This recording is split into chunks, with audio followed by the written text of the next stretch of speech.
পুরনো এক ধ্বংসস্তূপের ভেতরে বীজের এক বিশাল ভাণ্ডার জমেছিল। সেখানে একটি জাদুকরী বলদ দাঁড়িয়েছিল। তার দৃষ্টি নিবদ্ধ ছিল একটি সোনার গাছের ওপর, যে গাছে হীরের মতো বড় বড় বীজ ঝুলছিল। যাও, যখন তুমি কোনো সত্যনিষ্ঠ মানুষকে এখানে নিয়ে আসবে এবং সে কঠিন পরীক্ষায় উত্তীর্ণ হবে, তখনই এই অভিশাপ থেকে মুক্তি মিলবে এবং সব কিছু ঠিক হয়ে যাবে। জাদুকরী গাছের কথা শুনে বলদটি ধ্বংসস্তূপ থেকে বেরিয়ে বনের গভীর অন্ধকারে হারিয়ে গেল। এই ঘটনার কিছুদিন পর মায়াপুর নামক এক সুন্দর ও ঘন জঙ্গলের মাঝে এক শান্ত গ্রাম ছিল। সেখানে মধু এবং মাধব নামে দুই ভাই বাস করত। মধু ভাই, ও মধু ভাই, আপনার বাবার শরীর হঠাৎ খুব খারাপ হয়ে পড়েছে। দেরি না করে তাড়াতাড়ি বাড়ি চলুন। হ্যাঁ, সে কি কথা? মাধব, চল তাড়াতাড়ি বাড়ি চল। মধু তার ছোট ভাই মাধবের সাথে দৌড়ে বাড়ি পৌঁছল। সেখানে তাদের বৃদ্ধ বাবা বিছানায় শুয়ে ছটপট করছিলেন এবং পাশে গ্রাম্য বৈদ্যমশাই গম্ভীর মুখে বসেছিলেন। মধু, তোমার বাবার শরীরের ভেতরে রোগ পুরোপুরি বাসা বেঁধেছে। এই রোগের কোনো চিকিৎসা আমার জানা নেই। আমি এখন আসি। এইটুকু বলে বৈদ্যমশাই সেখান থেকে বিদায় নিলেন। বৃদ্ধ বাবা তখন অত্যন্ত ক্ষীণ স্বরে দুই ছেলেকে কাছে ডাকলেন। মধু, আমার শেষ সময়ে ঘনিয়ে এসেছে। আমি আর বেশি দিন এই পৃথিবীতে নেই। দেখো মধু, আমার তোর ওপর পূর্ণ ভরসা আছে। আমার যা কিছু সম্পত্তি আছে, তোরা দুই ভাই নিজেদের মধ্যে আধা আধি ভাগ করে নিবি। এই কথাটুকু বলেই বৃদ্ধ বাবা শেষ নিঃশ্বাস ত্যাগ করলেন। অন্ত্যেষ্টিক্রিয়া শেষ করে দুই ভাই বাড়ি ফিরে এলো। কিছু সময় পার হওয়ার পর একদিন মধুর স্ত্রী রাধিকা, যে অত্যন্ত চতুর ও তেজস্বী ছিল, সে মধুকে কুমন্ত্রণা দিতে শুরু করল। বাবা চলে গেছেন অনেক দিন হলো।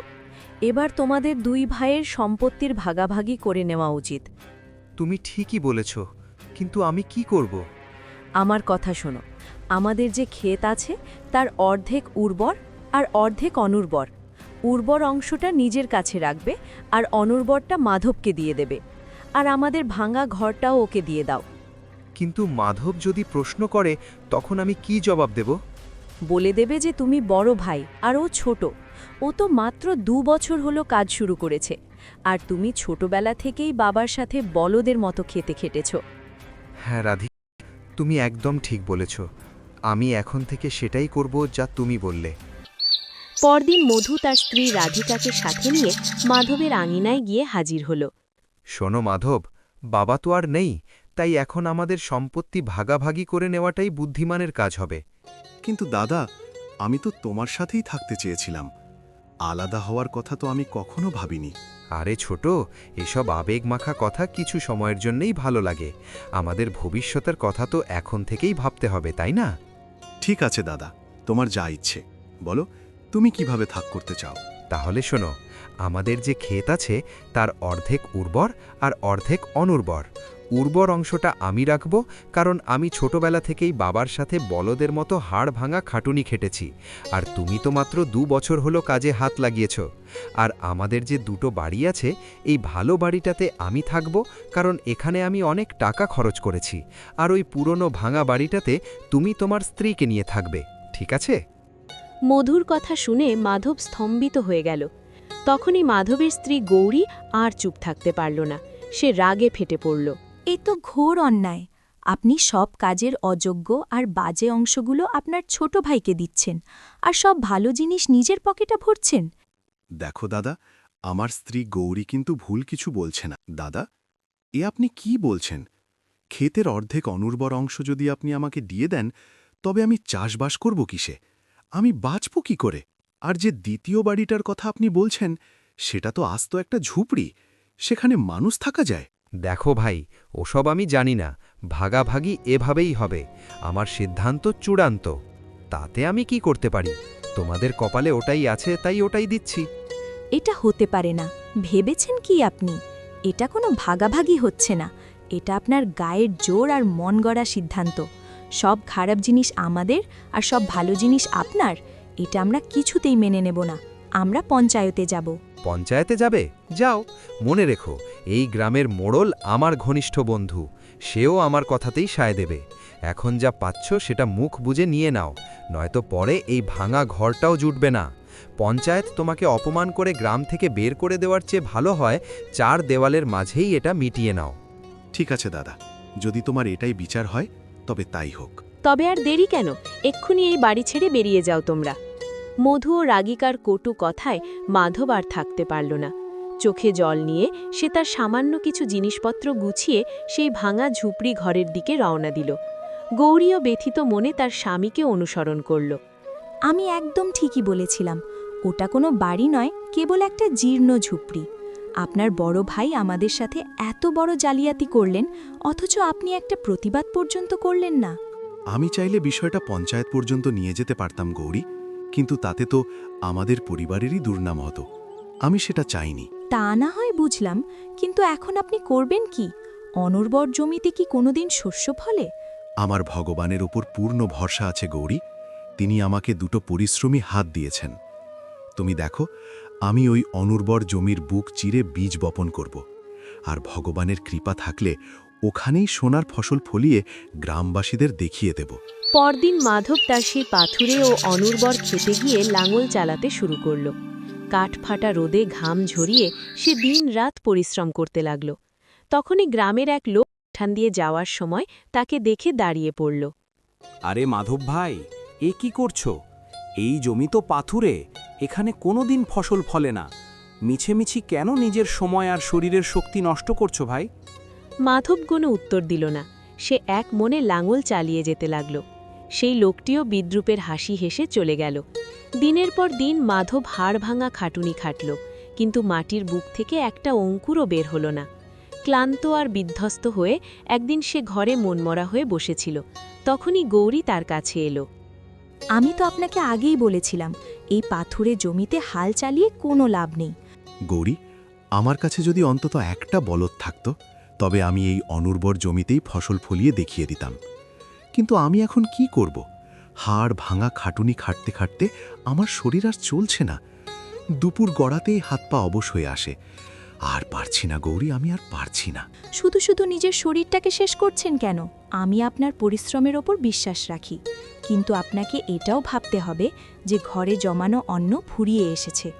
আমাদের এখন এমন কোনো কাজ বা ব্যবসা শুরু করা উচিত যাতে অন্তত 2 বেলা পেট ভরে খাবার জোটে। কিন্তু গৌরী, কোনো ব্যবসা শুরু করতে গেলেও তো কিছু অর্থের প্রয়োজন। আমার কাছে তো কানাকড়িও নেই। নিরাশ হবেন না, আপনি গ্রামের মহাজনের কাছে যান। আমাদের মায়াপুরের এই মহাজন খুব দয়ালু। তিনি মানুষকে ঋণ দেন এবং সুদের হারও খুব কম রাখেন। টাকা আদায়ের জন্য তিনি কারো উপর জুলুম করেন না। গৌরীর কথা শুনে মাধবের চোখে এক চিলটে আশার আলো ঝিলিক দিয়ে উঠল। হ্যাঁ, তুমি হয়তো ঠিকই বলেছ। আমি কালই তার কাছে যাব।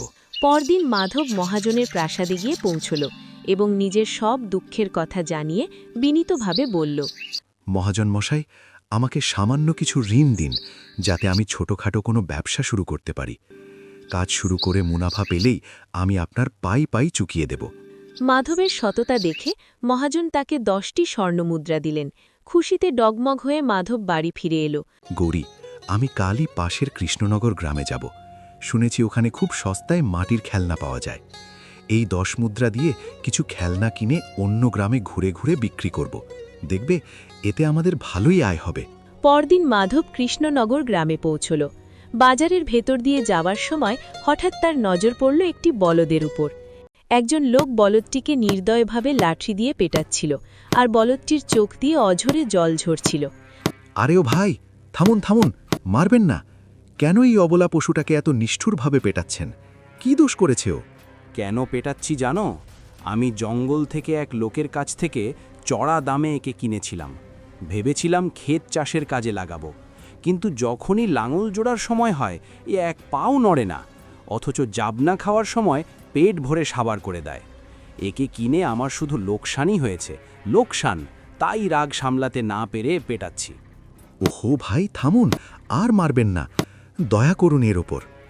ওর যদি এতই দোষ থাকে, তবে এই বলদটা আমাকে দিয়ে দিন। বললেই হলো? বিনামূল্যে বলদও দেব, আবার লোকসানও সইব? আমি তো আর একে কুড়িয়ে পাইনি। যদি তোমার এতই মায়া লাগে, তবে দাও আমাকে 10টি স্বর্ণমুদ্রা দাও, তবেই একে নিতে পারবে। মাধব গভীর চিন্তায় পড়ে গেল। তার কাছে মহাজনের দেওয়া ওই 10টি মুদ্রাই সম্বল ছিল। সে বলদটির দিকে তাকালো।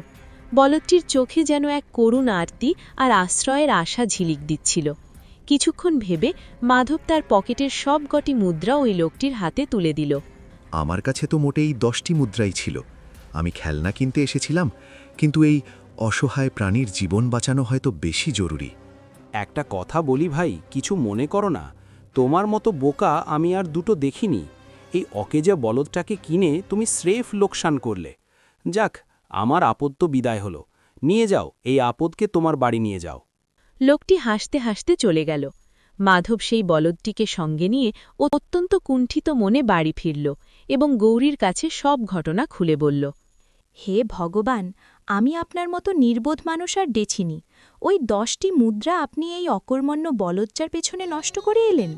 একটা বলদ দিয়ে আমাদের কি লাভ হবে, যেখানে ওর আগের মালিকই বলে দিয়েছে ও কোনো কাজ করে না? আরে গৌরী, লোকটা ওকে পশুর মতো পেটাচ্ছিল। বেচারা জানোয়ারটার চোখ দিয়ে জল পড়ছিল। ওই দৃশ্য দেখে আমি নিজেকে আর সামলাতে পারলাম না। দয়া করেই ওকে নিয়ে এলাম। তো এখন কি করবে এটাকে দিয়ে? শো পিস করে রাখবে? শোনো গৌরী, যে কাজ ঘৃণা দিয়ে হয় না, তা ভালোবাসা দিয়ে সম্ভব হয়। চিন্তা করো না, কাল আমি ওকে আমাদের সেই অনুর্বর খেতে নিয়ে যাব এবং ওর সাহায্যেই সেখানে ফসল ফলানোর চেষ্টা করব। শেষমেশ ঘুরে ফিরে তুমি সেই একই জায়গায় গিয়ে পৌঁছালে। যা ইচ্ছে করো, আমি আর এর মধ্যে নেই। তবে মনে রেখো, ঘরে শুধু কালকের দিনটার মতোই খাবার আছে। এই বলে গৌরীর রাগে গজগজ করতে করতে চলে গেল।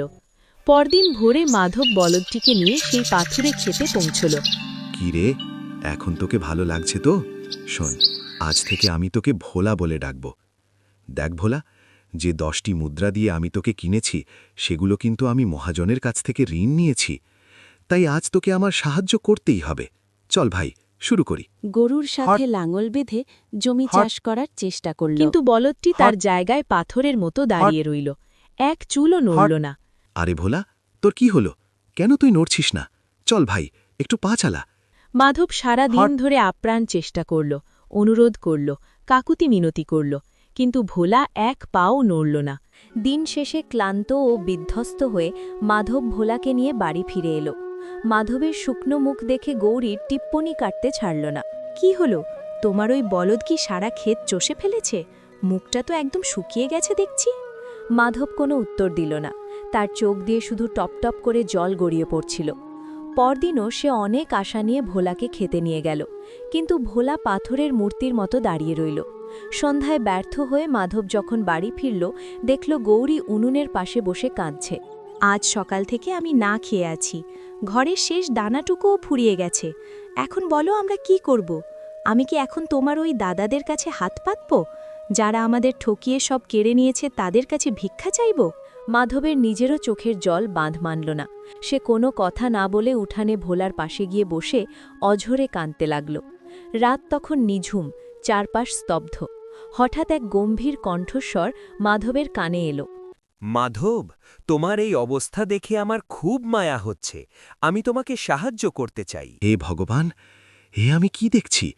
একটা বলদ মানুষের ভাষায় কথা বলছে। তুমি তুমি আসলে কে? ভয় পেও না মাধব, আমি তোমার কোনো ক্ষতি করব না। আমি কিভাবে কথা বলছি সেটা বড় কথা নয়, বড় কথা হলো আমি তোমার কষ্ট দূর করতে পারি। মাধবের ভয়ে কিছুটা কমল। সে দৌড়ে গিয়ে গৌরীকে ডেকে আনল এবং সব ঘটনা খুলে বলল। ওগো শুনছ, এই বলদ তো মানুষ নয়, এই নিশ্চয়ই কোনো ভূত বা অশুভ কিছু। তুমি এক্ষুনি একে সেখান থেকে দিয়ে এসো যেখান থেকে নিয়ে এসেছো। দোহাই মা, আমায় ওভাবে তাড়িয়ে দিও না। ওই মালিকের কাছে ফিরলে ও আমাকে পিটিয়ে মেরে ফেলবে। আমি তোমাদের উদ্ধার করতে এসেছি। আমি এমন এক বনের ঠিকানা জানি যেখানে জাদুকরি বীজ পাওয়া যায়। সেই বীজ যদি তোমরা তোমাদের অনুর্বর জমিতে বুনে দাও, তবে তার চমৎকার তোমরা নিজের চোখে দেখতে পাবে। গৌরী, ওর কথা একবার মেনে নিলে ক্ষতি কি? হয়তো ঈশ্বর আমাদের ভাগ্য বদলাতেই ওকে পাঠিয়েছেন। আমার সাথে এসো। ভোলা সঙ্গে সঙ্গে বনের দিকে হাঁটতে শুরু করল এবং মাধব ও গৌরীও তার পিছু পিছু হাঁটল।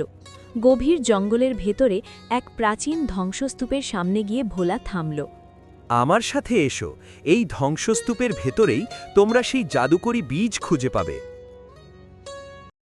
তখনই গৌরীর নজর পড়ল ধ্বংসস্তূপের মাঝখানে থাকা একটি বিশালাকার গাছের ওপর। সেটি সাধারণ কোনো গাছ নয়, পুরো গাছটি নিরেট সোনার তৈরি এবং তার ডালে ডালে হীরের মতো চকচকে বড় বড় বীজ ঝুলছে। বাপরে বাপ, আমি খেতে ফসল ফলতে দেখেছি, কিন্তু বীজ থেকে নিজে নিজেই আলো বের হতে এই প্রথম দেখছি। গৌরী, দেখো কি অদ্ভুত কাণ্ড! ওগো দেখছ, বীজগুলো কেমন রঙিন কিরণে ঝলমল করছে, মনে হচ্ছে আকাশ থেকে নক্ষত্র নেমে এসেছে। দেরি করো না, এখান থেকে কিছু বীজ তুলে নাও আর বাড়ি গিয়ে এর অলৌকিক ক্ষমতা দেখো। মাধব, এই গাছটি বড়ই বিচিত্র, এর একটি গভীর রহস্য আছে যা আমি এখনই বলতে পারবো না, সময় এলে সব জানতে পারবে। এখন এখান থেকে কিছু বীজ তুলে নাও। মাধব কিছু জাদুকরি বীজ ঝুলি ভরে নিল, তারপর তারা বাড়িতে ফিরে এলো। ভোলার কথা মতো সেই রাতেই মাধব ও গৌরী তাদের সেই পাথুরে অনুর্বর ক্ষেতে বীজগুলো বুনে দিয়ে বাড়ি ফিরল। পরদিন ভোরে তারা খেতে গিয়ে যা দেখল তাতে তাদের চোখ কপালে উঠল। গৌরী, ও গৌরী, দেখো, আমাদের সেই ধু করা পাথুরে ক্ষেত আজ সবুজ ফসলে ভরে উঠেছে। এক রাতেই এত বড় গাছ! ওগো, তার মানে ভোলা ঠিকই বলেছিল। আমাকে ক্ষমা করে দাও। তুমি যখন ওকে নিয়ে এসেছিলে তখন আমি তোমাকে কত আজেবাজে কথা বলেছি। দেখো, ফসলগুলো একদম পেকে গেছে। হ্যাঁ গৌরী, এগুলো কাটার সময় হয়ে গেছে। চলো, আজই এগুলো কেটে বাজারে নিয়ে যাই। মাধব ও গৌরী মিলে আনন্দের সাথে ফসল কাটতে শুরু করল। ঠিক তখনই সেই পথ দিয়ে যাচ্ছিল বড় ভাই মধু। এক রাতেই অনুর্বর জমিতে এমন সোনার ফসল দেখে সে থমকে দাঁড়ালো।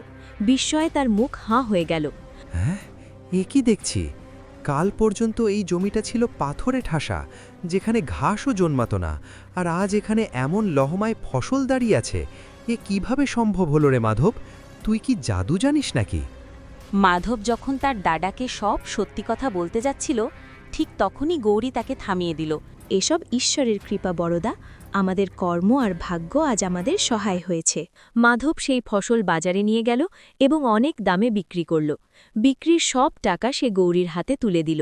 মায়াপুর গ্রামে তখন হুলস্থুল পড়ে গেছে।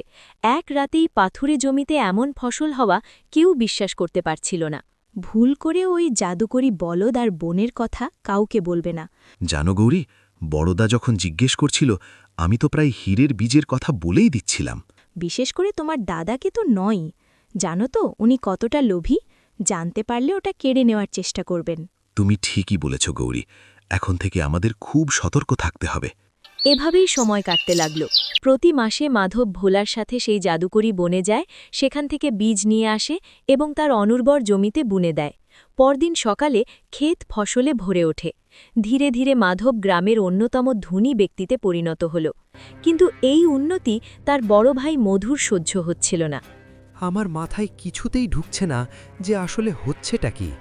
অনুর্বর জমিতে মাধব কিভাবে এক রাতে ফসল ফলাচ্ছে? এর পেছনে নিশ্চয়ই কোনো রহস্য আছে।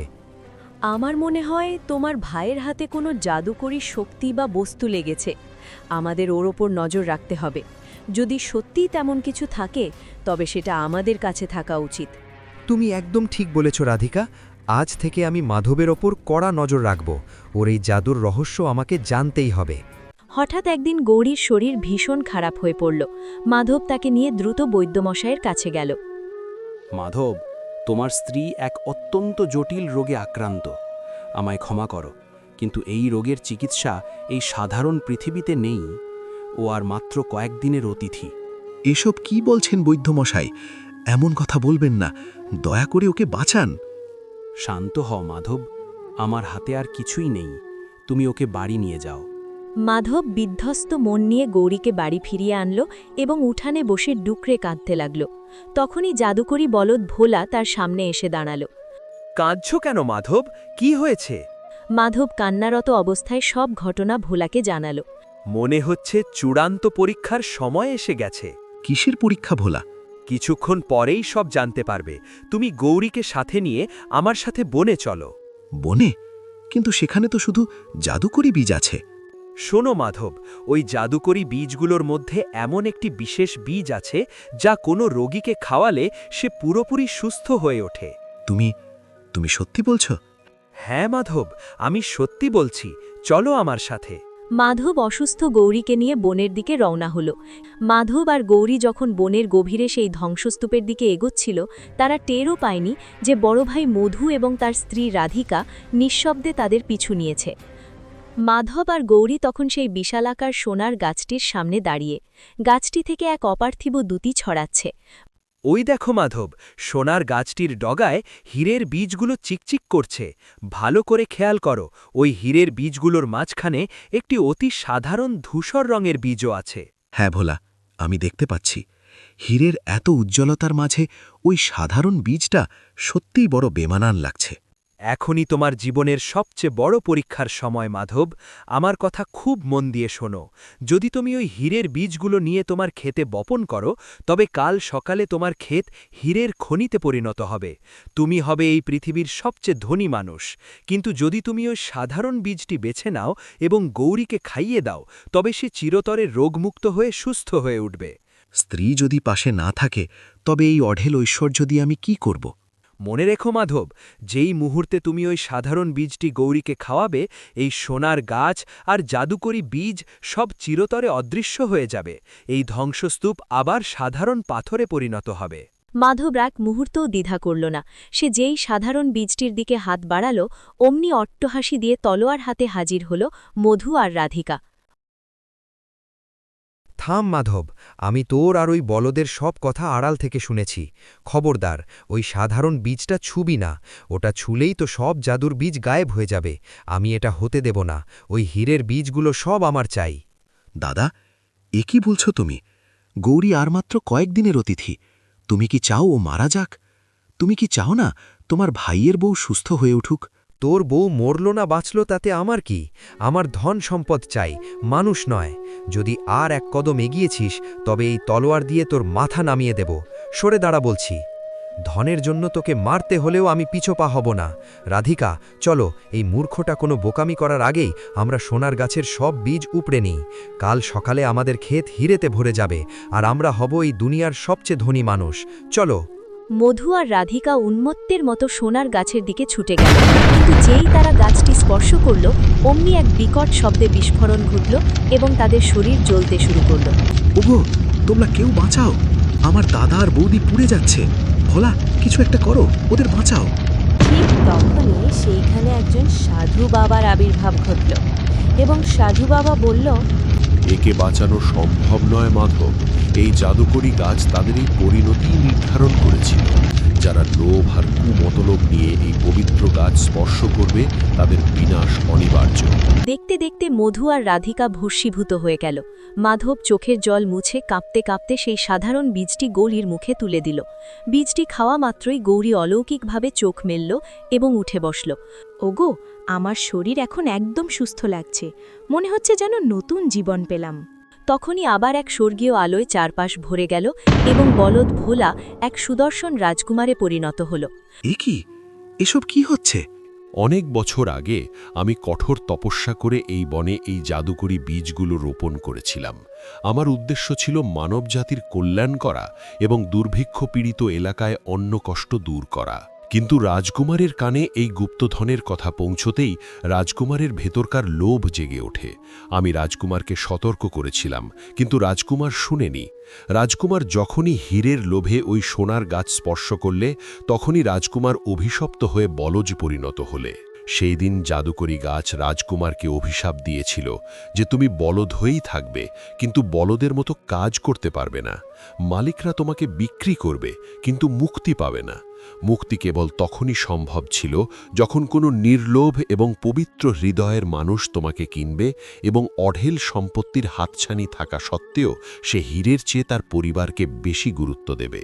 আজ মাধবের সেই ত্যাগের কারণেই রাজকুমার এই অভিশাপ থেকে মুক্ত হতে পারলেন। হ্যাঁ মাধব, তোমার জন্য আমি এই অভিশাপ থেকে মুক্ত হতে পেরেছি।